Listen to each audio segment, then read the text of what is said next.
Premier conseil des ministres au palais présidentiel à Abidjan, après celui dit conjoint entre la Côte d'Ivoire et le Burkina Faso, tenu le mardi 30 juillet 2013 à Yamoussoukro, la capitale politique de la Côte d'Ivoire. Le rendez-vous de ce lundi 5 août 2013, à la veille du 53e anniversaire de la fête nationale ivoirienne, a, comme à l'accoutumée, déroulé un ordre du jour sur des sujets aussi pointus que variés.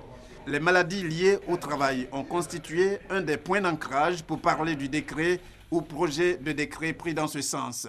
Les affections nouvelles qui sont prises en compte par le tableau des maladies professionnelles, ce sont par exemple les affections provoquées par les bois, par l'industrie du bois par exemple, les affections périarticulaires provoquées par certains gestes et postures de travail, et puis les affections chroniques du rachis lombaire provoquées par la manutention de charges lourdes. Il s'agit ici donc de faire en sorte que les personnes qui sont atteintes de ce type de maladie soient correctement et justement indemnisées.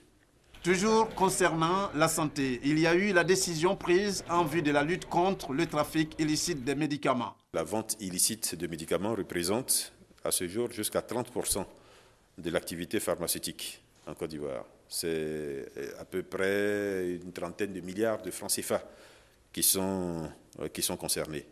Et le gouvernement entend mieux informer la population et les sensibiliser, surtout sur les dangers des produits pharmaceutiques contrefaits. Et évidemment, lutter contre la vente illicite de ces produits-là. Et puis au chapitre des divers, l'information donnée par le garde des Sceaux, ministre de la Justice et des Libertés publiques, relative à la décision du juge de mettre en liberté provisoire certains détenus de la crise post-électorale. Selon le porte-parole du gouvernement, c'est une mesure d'apaisement qui s'inscrit dans le cadre du processus de réconciliation voulu par le président de la République, Alassane Ouattara.